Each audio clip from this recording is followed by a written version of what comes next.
On today's show, with all the hubbub about Juan Soto maybe being on the half-yard line to being traded, there's also another player, Jake Cronenworth, that is reportedly someone the Padres are looking to move as well. So let's talk about Cronenworth, the possibility of him being traded, and a whole lot more. Let's get into it. Woo! You are Locked On Padres, your daily San Diego Padres podcast. Part of the Locked On Podcast Network, your team every day.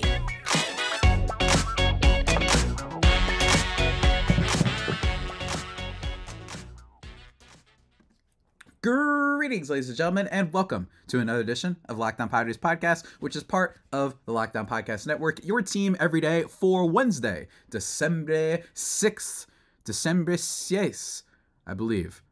1, 2, 3, 4, 5, 6, 7. Is it 7?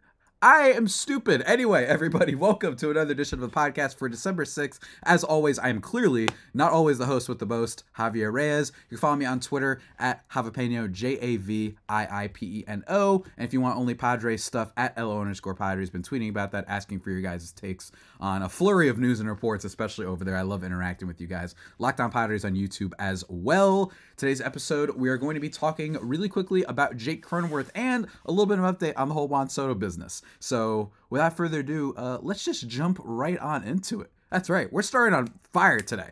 We ain't got time. Time waits for no one, I think, is the saying.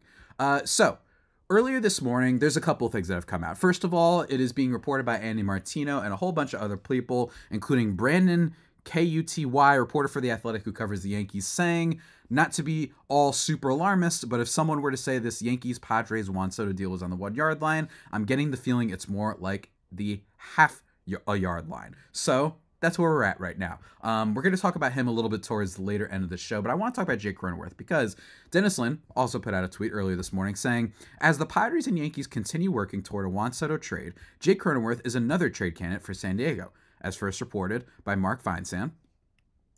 Cronenworth's 7-year, $80 million extension begins in 2024. He has an 8-team no-trade clause that kicked in this offseason. So here's the thing. I want to start off by first saying I really do like Jake Cronenworth, and I think that clearly the front office likes him too, and that's why they gave him that extension. I think that he was a player that is a little bit like one of the avatars for the Padres, I actually would say, over these past few years. I think that it's been Tatis, obviously, as number one, kind of the face of the franchise, Manny Machado, Joe Musgrove, and I would argue that Jake Cronenworth is in that 4. You've got some other players like Eric Hosmer, who were the face of the franchise, perhaps for some people for more infamous reasons of him not performing up to expectations for a lot of people. But with Jake Cronenworth, I mean, this is a guy who, if not for him, that would have been another blemish on AJ Preller's resume, potentially. Now, Tommy Pham wasn't disastrous for the Padres back in 2020 and 2021, but he wasn't very good. And in 2021, in fact, he became what many other Padres players are, which apparently are just invisible in the clutch. And then all of a sudden he goes to the Diamondbacks and he's doing great, and they're in the World Series, right? So they make that trade initially with Xavier Edwards and I believe, was it Manuel Margot? Or someone else, or Hunter Renfroe? I think it was Hunter Renfroe, for Tommy Pham and Jake Cronenworth. And Jake Cronenworth was just kind of the afterthought. And don't get me wrong, you never know with trades, right? Like, I think that's what's so important about prospects. Likewise goes the other way, where just because you're trading a big-time, highly valued prospect doesn't mean they'll become something, right? And that's what kind of happened here with Jake Cronenworth. And he started off amazing for the Padres, 1.6 F4 in 2020 in just 54 games. He slashed .285 with a .354 on base, .475 slugging. All of his red on Baseball Savant was palatable, 126 WRC plus. Not a big home run hitter, but I remember actually writing for Fansided, comparing him to Ben Zobrist, actually a little bit, where he was that type of player that the Padres had. A utility infielder who could play a bunch of positions, makes all the right plays. He's not going to hit for a lot of power, but he's going to, slap type hitter, you know what I mean? Luis Ariz, that type of player, you know what I mean? A little bit more slugging, but you get my point. And I think that's what he was, and it was so exciting. While he didn't, necessarily have the all parts equal sort of hitting style that I think Ben Zobrist might have had at points in his career, he had that similar vibe where the Rays were known for Evan Longoria and, Melvin Upton, right? also would become future Padre.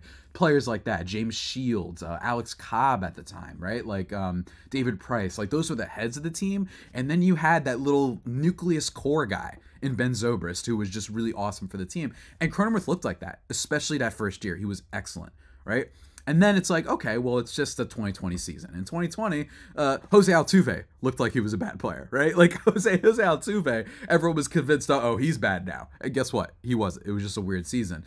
And then the year after, he followed it up. He supported all the stuff that he did, hitting 266 with a 340 on base, 460 slugging percentage, and a 117 WRC plus. So certainly not like core numbers that were as better, but he also made improvements. He actually cut down on his strikeout rate a little bit, and his BABIP was really high in 2020. And in this year, it was 283, which showed you that it wasn't like all luck or anything like that.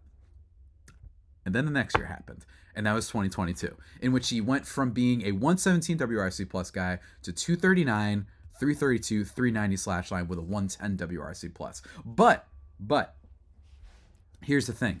Still the same FWAR total. Why? Because Jake Cronenworth was also a very good defensive player for the Padres, whether it be at second, whether it be at shortstop sometimes. Heck, maybe once or twice when he played third, when he played first base when he had to.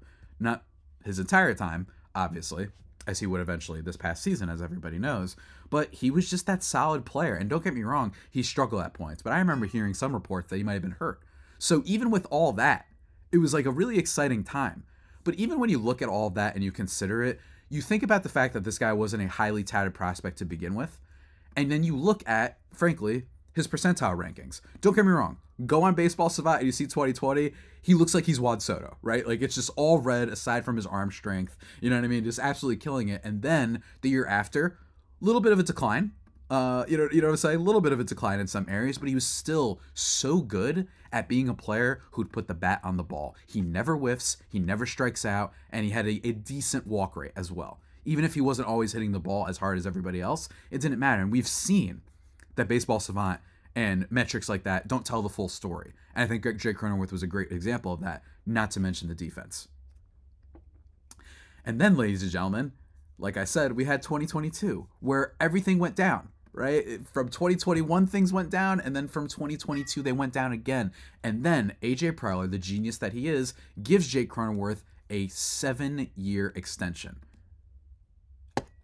And that's where we're at now, ladies and gentlemen. But before we keep talking about why I think personally that this might be arguably Preller's worst move and how he could potentially be on the move and what they could get in return, I want to quickly take a second to talk about our friends over at Jase Medical, ladies and gentlemen. I know we come to sports for an escape, but real quick, we got to get back to reality and talk about the fact that, look, according to the FDA, pharmacies are running out of antibiotics like amoxicillin right in the middle of the worst flu season in over a decade. It can be a scary time for sure, but let me tell you, nothing scarier than also being helpless in such a situation. And with Jase Medical, let me tell you, they can help you out, guys. The Jase case is a pack of 5 different antibiotics to treat a long list of bacterial illnesses, including UTIs, respiratory infections, skin infections, among others. The stuff that can happen to basically anyone. And it's cool with all the supply shortages. Maybe you're traveling, right? Maybe you're traveling and you want to just have something you could take with you and whatnot.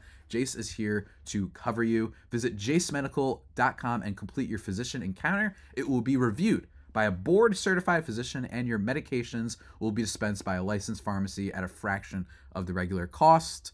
Very cool stuff, guys. It's never been more important to be prepared than today. Go to jasemedical.com. That's Jase, J-A-S-E, not J-A-C-E, not J-A-Y-C-E, for any of my League of Legends fans out there.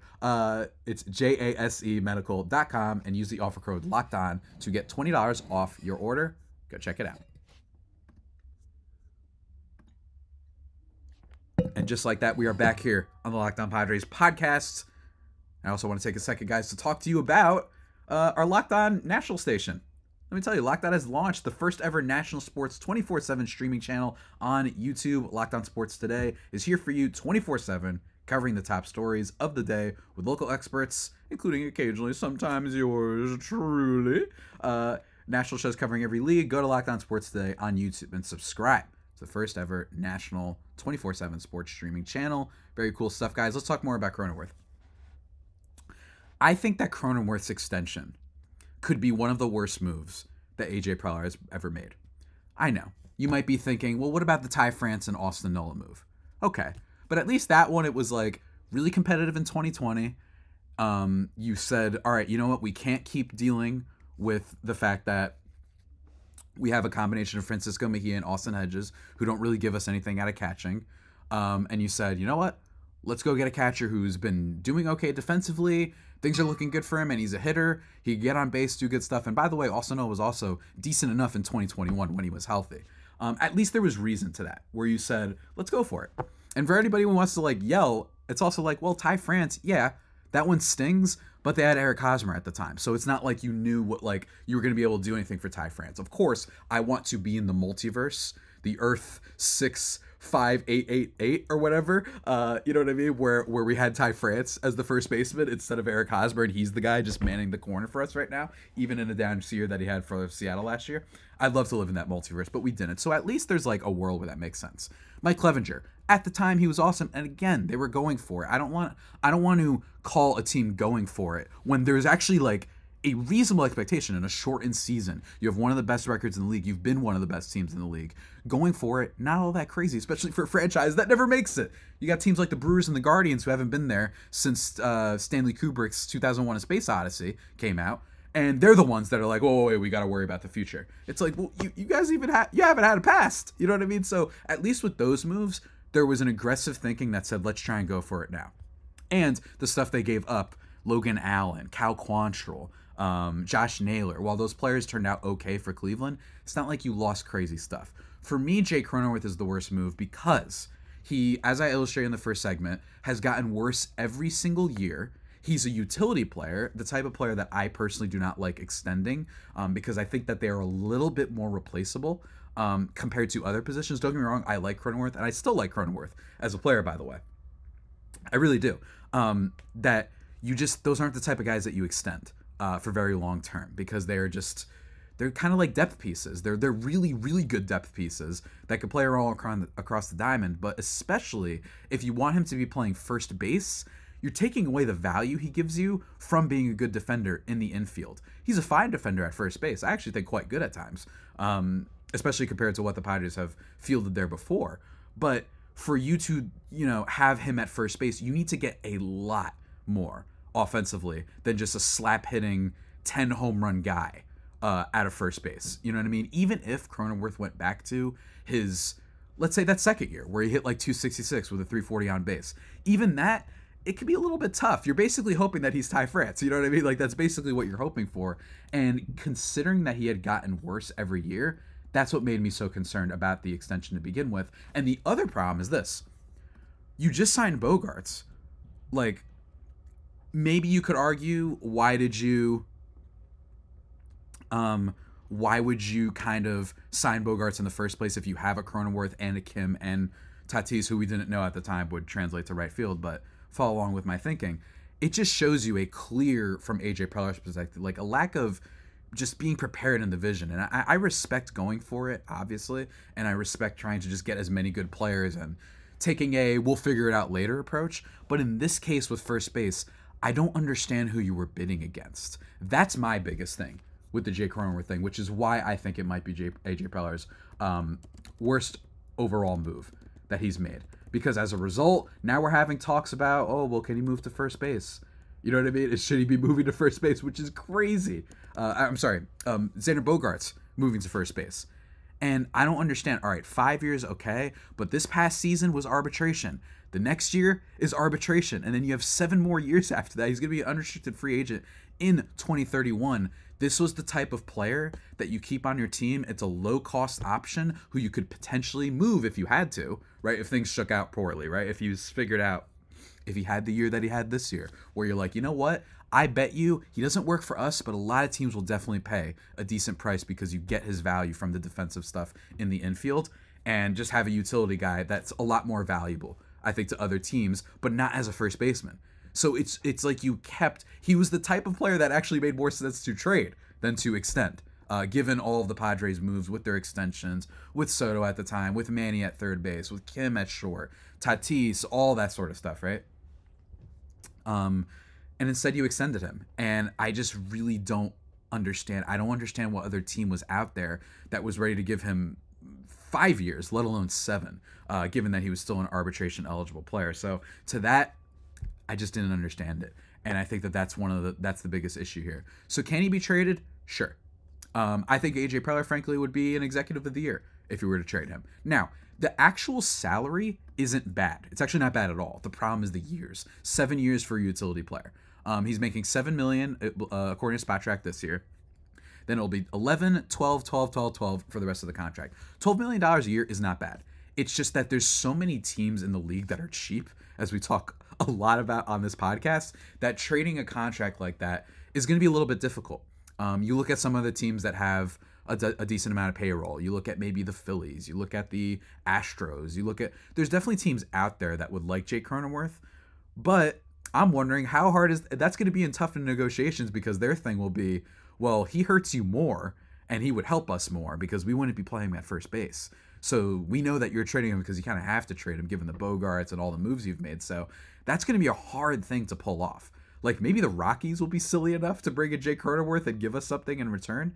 I think that what you'd be looking for, and I actually, not to take away, not that this was an entirely breathtaking thought, but I just want to shout out somebody on Twitter had responded to me. Seattle John, actually, at John PHI 7056453, said a middle reliever and a low prospect is kind of what you've been looking at here. And I agree. It would be mostly a salary dump, and I think getting a reliever would be the best case scenario for the Padres. I don't know who's out there necessarily. I think the Cubs could have been interesting, if not for the fact that they've got some infielders too, if I'm not mistaken, actually, because I know they have Nico Hoerner.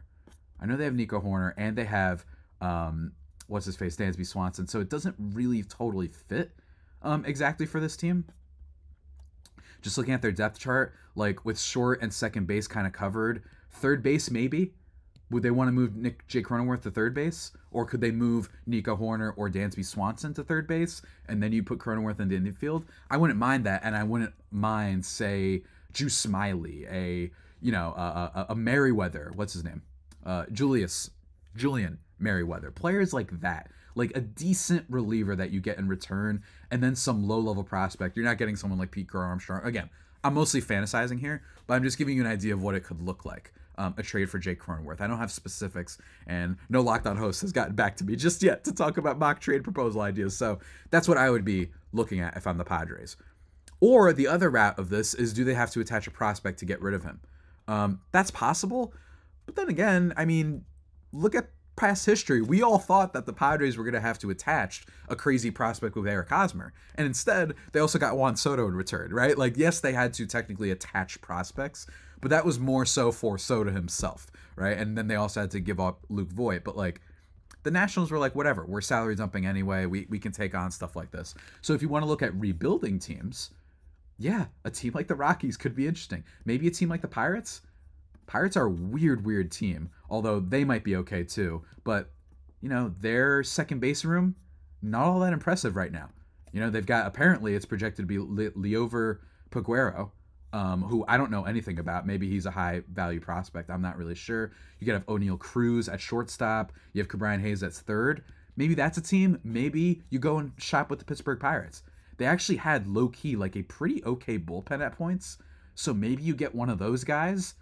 In return, maybe, but then again, it's also the Pirates, and the Pirates don't want to spend any money. So this is what's so difficult about trading Jake Cronenworth. I know I didn't get into the weeds of other potential teams, maybe the White Sox, but the White Sox don't like spending money either. So that's the problem, is all of the obvious teams that could afford the salary for this long don't want to spend money.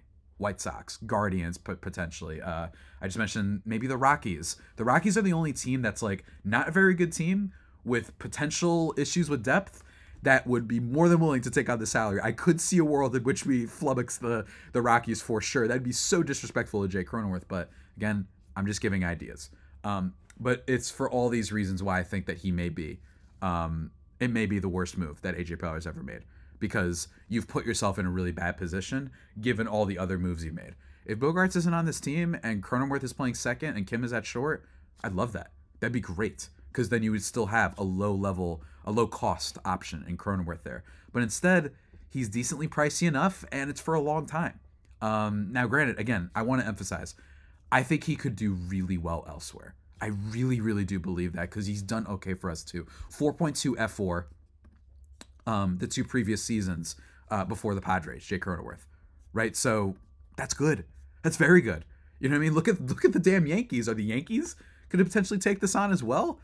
It wouldn't be crazy. I mean, that team's weird with their depth too, with second base, and do they hate Gleyber Torres? You know what I mean? And third base has been weird for them for a while, so maybe that's a potential team that could take him. But them too, like, they've been weird. So again, if you have to attach a prospect to this guy, I would consider doing it. Hopefully, I don't think you'd have to attach like a crazy one. You know what I mean? Or you just hope on the Rockies or some team that's like crazy enough to do that.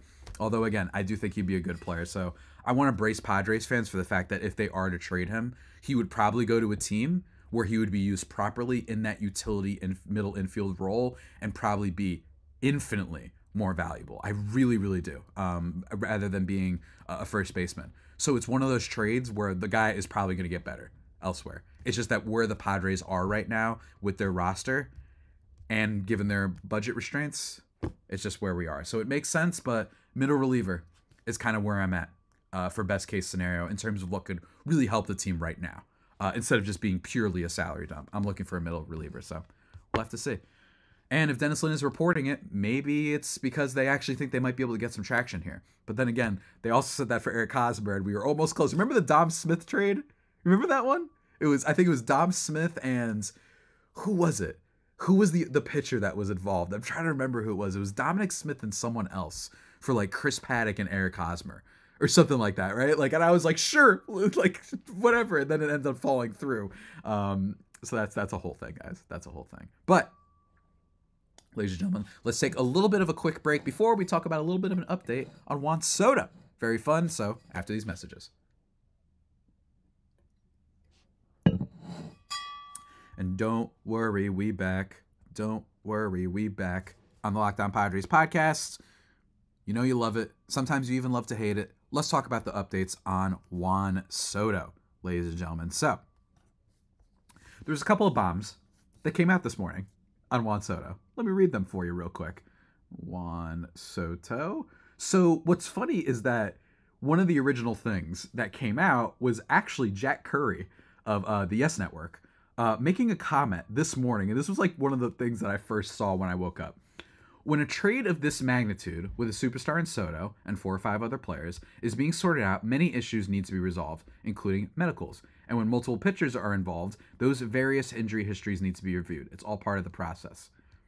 He also says, with the expectation that King and Thorpe, Michael King and Drew Thorpe, would be included in a Soto trade, my hunch is that means Schmidt and Hampton won't be moved. Could see Brito and Vasquez being dealt, since Padres could use a catcher. Perhaps Yankees move one of their catchers as part of the deal, too.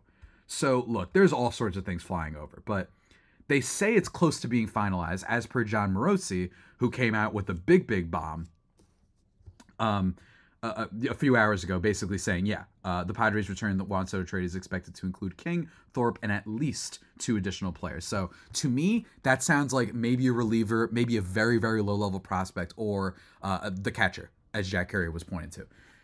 I do like this trade, in theory. Now, obviously, in theory, this is awful of a return in a vacuum for Juan Soto. That's how good of a player is. But when you consider that it's only 1 more year, and you consider the fact that the Padres need pitching desperately, and that they need to shed some salary, I think it makes the most sense here. You would help the back end of your rotation. Not to mention, you could maybe, it's a little bit of a pipe dream pie in the sky, have some help from the farm system with Dylan Lesko and Robbie Snelling and some others, right? Maybe you get a little bit out of Matt Waldron.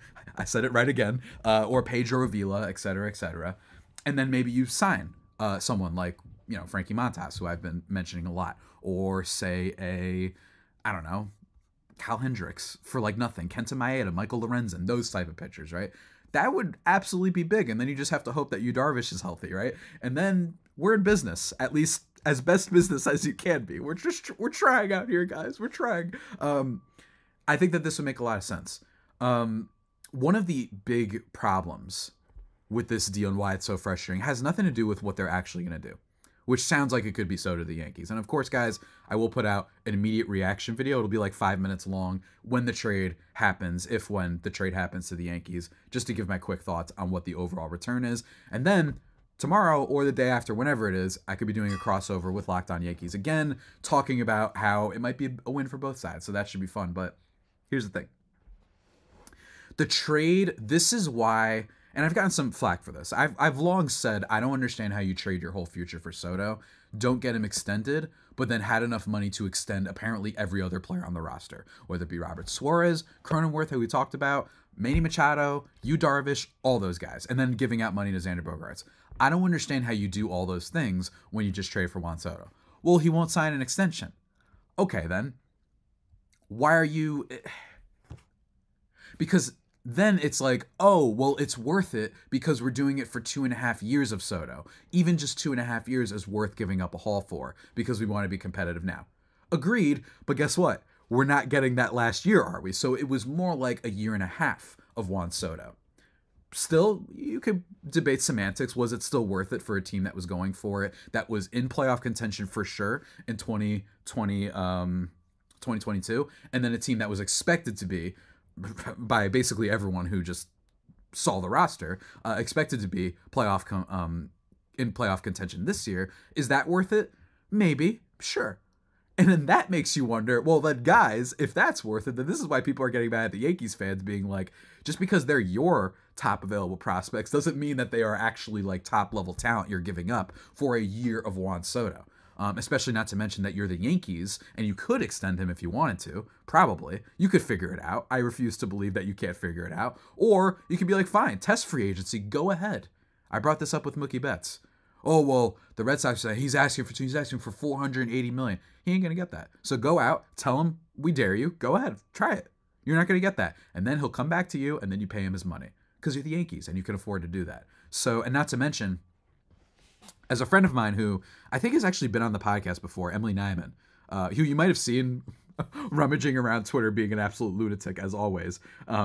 She's a very fun follow, everybody. I recommend everyone check her out. Sorry, but you couldn't pay me to care about the 2025 Yankees. I will take every single year of Judge and Cole's prime 1 year at a time. Win now. Yankees have the roster and the means to worry about each year as it comes. They don't have to play the long game. Get great players now. Exactly. You're the Yankees. You can figure it out. If the Padres can be out here manifesting a farm system, I'm pretty sure you guys can manifest a farm system or just get other free agents as they come along. Because you're the Yankees. Absent the Dallas Cowboys, are the biggest team in the league. Not trying to make this too much of a Yankees thing, but that's where we are. And again, to circle back to my original point before I go too much on a tangent, that's why I don't understand this Padres team. It's not that this current deal doesn't make sense. I think it makes a lot of sense. I like the idea of King and Thorpe, although I think King has been mightily overrated as an overall player in a vacuum lately. Just because it's like he's had injury problems and he had like one really great month. Like, let's relax just a little bit, please. Although that being said, let Niebla cook. You know what I mean? I want Ruben Niebla to cook. I'm excited for Michael King if that's the return. I just think that there's just a lot of questions here about foresight. Because if you were willing to do that, did you not know that spending on all those players, Padres I mean, would then make it that ownership was going to say, actually, we're going to cut back this year. Whatever it is, whether it be Preller, whether it be ownership, whether it be the ownership group, whether it be unlucky that you had to take out a loan, I don't know. Bottom line is there was a serious lack of foresight for you to be in this situation where you traded your future for 1.5 years of a guy when it should have been 2.5 years of a guy because you have a payroll issue, right? If you had a payroll issue, then why'd you do Bogaerts and Machado and Darvish and Cronenworth and Suarez? If it was that you were always never going to be able to extend him, then still, why are you extending all those guys and then making it? Like, let's say you, how do I phrase this? Let's say you knew that you weren't going to be able to extend Juan Soto. Okay, then you want it for the 2.5 years. Then don't extend Manny Machado and Robert Suarez and Yu Darvish and Jake Cronenworth. Because then you might have some money to maneuver and maybe go get Shohei Ohtani right now, right? Or maybe do what I was very interested in last year. I love him. I love him so much. But if it means maybe having more flexibility, maybe you go get Matt Chapman for a lot less, right? Like that's where I'm at right now. If that all makes sense. If your plan was, we know we won't be able to afford him in free agency, why did you extend all those other guys and make it that you now have to trade Juan Soto? That's what makes me think that there was a huge lack of foresight here. But regardless, we're going to see. I hope that all made sense to you guys. Also, apparently, I'm hearing Eduardo Rodriguez expected to make a decision Thursday. It's down between two teams, according to John Heyman. I am hoping to God that this is going to be one of the rare winter meetings that actually results in moves being made. They're saying Ohtani could make the decision by the end of the week. Soto's at the half-yard line. Very exciting stuff, guys. But that's all the time we have for today. That all being said, that about does it for today's edition of the Locked On Padres podcast, the only pod that may be better than the Padres themselves. Remember to subscribe to the podcast wherever you get your podcasts from. Follow me on Twitter at Javipeno, Javiipeno. Look forward to tomorrow's podcast that will probably be about Juan Soto. That should be a lot of fun. Working on my by working on, I mean waiting for all the other news to die down. Going to be talking about some lower tier free agents, some that probably will surprise you guys, that I think the Padres should be looking into, whether it be relievers or some like decent, DH options. And this is all, by the way, predicated on what they get for Soto, what happens with, say, Jung-Ho Lee, who I talked about yesterday, all that stuff, obviously, Trent Grisham, but just in terms of in a vacuum players that I like. We're going to be talking about that as well. Crossovers, all sorts of stuff. Very exciting times indeed, guys. So until those next exciting times, stay safe and, of course, stay faithful. My Fire Faithful homies, take care.